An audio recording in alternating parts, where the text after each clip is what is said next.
Agora, você sabe que ontem, Débora, a gente teve uma notícia boa, né? A gente teve uma notícia boa, que foi o PIB do terceiro trimestre brasileiro, que veio com 7,7%. Nos tirou da recessão. Nos tirou da recessão. É importante a gente olhar que, com isso, o tamanho do rombo de 2020 começa a ter uma forma, né? Porque a gente teve um primeiro trimestre, a gente teve o segundo trimestre, tem o terceiro e já tem mais ou menos a medida do que pode vir a ser o quarto trimestre.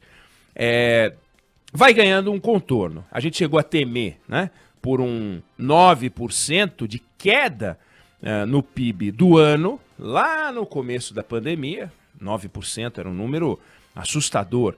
Depois a gente começou a achar que ia dar 7%. E agora está com cara de 4,5%. Ou seja, a gente vai entrar em 2021 quase 5% mais pobres do que a gente entrou em 2020, né? É claro que essa paralisia provocada pela pandemia é a grande responsável por esse número. Mas é importante que a gente olhe para trás e também olhe para frente para saber de onde a gente vem, qual é a nossa dívida com os brasileiros e como a gente vai lá na frente resgatar isso, como a gente vai buscar esse dinheiro, como a gente vai voltar a crescer, como a gente vai voltar a enriquecer, como a gente vai voltar a ser um país interessante para o mundo. E para nós, brasileiros, o que é mais importante? O resgate da dívida social, a diminuição da desigualdade, o enriquecimento geral, o aumento das oportunidades. Então, vamos dar uma olhada primeiro, antes da gente olhar como sair em busca do PIB perdido, de onde a gente vem, né? Se a Covid nos derrubou, e a Covid nos derrubou, economicamente ela nos derrubou, e a gente tem que correr atrás do prejuízo, tá com a gente, porque agora tem vacina, claro que tem um ritmo para ter a vacina, mas as soluções estão colocadas, os tratamentos estão melhores, a ciência aprendeu mais sobre a gestão até dos doentes, não apenas na esperança da vacina, mas hoje, quem pega uma de hoje tem muito mais chance de sair ileso ou com menos sequela do que quem pegava a Covid no começo do ano. Não há dúvida disso. A medicina aprendeu. Mas tá com a gente sair disso. Então vamos dar uma olhada no tamanho do estrago que a gente tem estocado. 2014 foi o último ano de crescimento do Brasil, um crescimento medíocre de 0,5% do PIB. De lá para cá, olha o que aconteceu. 2015, 3,8% de queda do PIB. Não tinha Covid, né? Tinha um outro vírus, né? O vírus Dilma, mas não era Covid. 2016, ainda com o vírus Dilma, 3,5%, 3,6% de queda.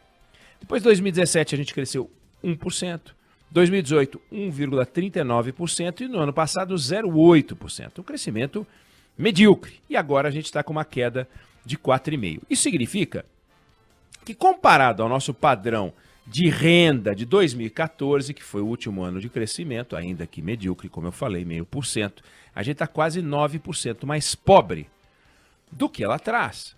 Só que lá atrás, 2014, éramos menos brasileiros.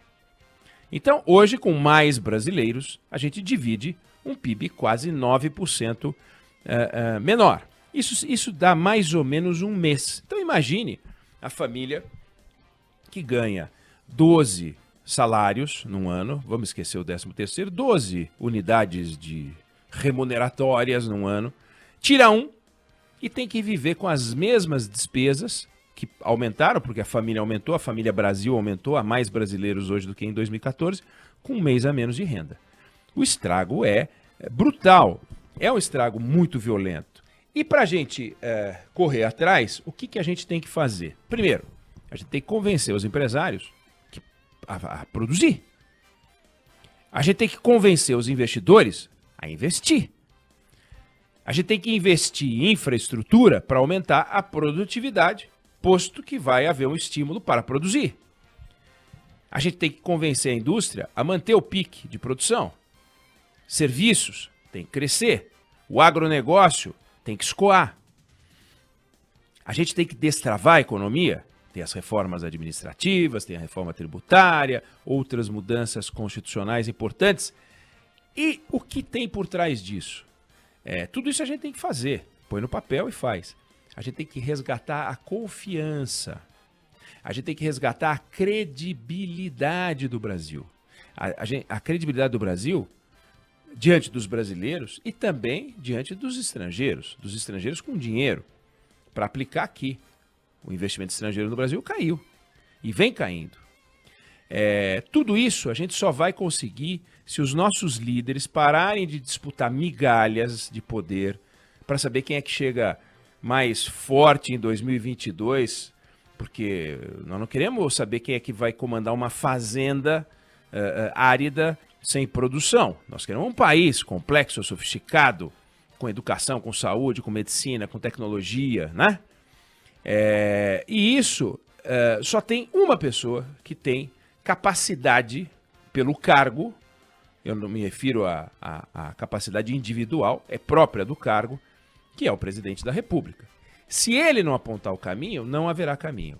Se ele apontar o caminho, ainda assim vai ter que convencer os outros a seguir por esse caminho. E qual é o caminho que o presidente da República está apontando?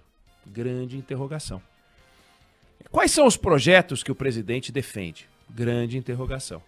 A gente entende quando ele fala que é um país sem as amarras do Estado, ele dá declarações desse tipo, diz ele que aprendeu com o ministro Paulo Guedes, mas cadê a versão escrita desses desejos e dessas vontades? Cadê os projetos? Já mandamos para o Congresso.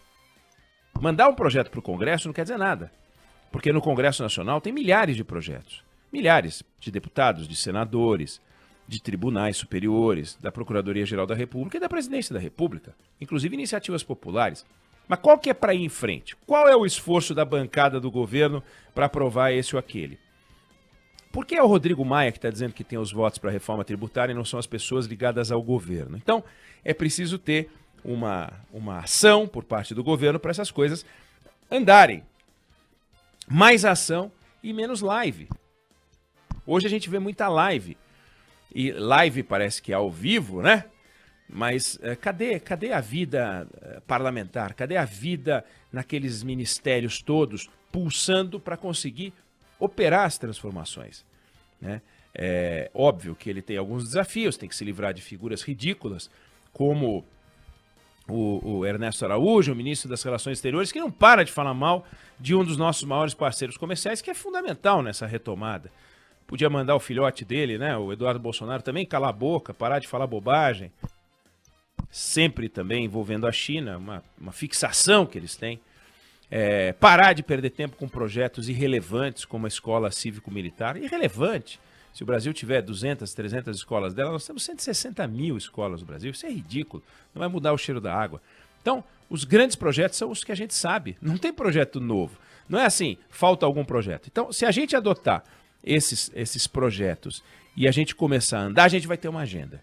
Se a gente tiver uma agenda, a gente tem um motivo para que os líderes se reúnam e possam entrar, não digo num pacto, mas numa compreensão temática possível para transformar o Brasil. Se a gente não fizer isso, nós vamos ter novos números modestos e medíocres chegando a 2022 de maneira pequenininha.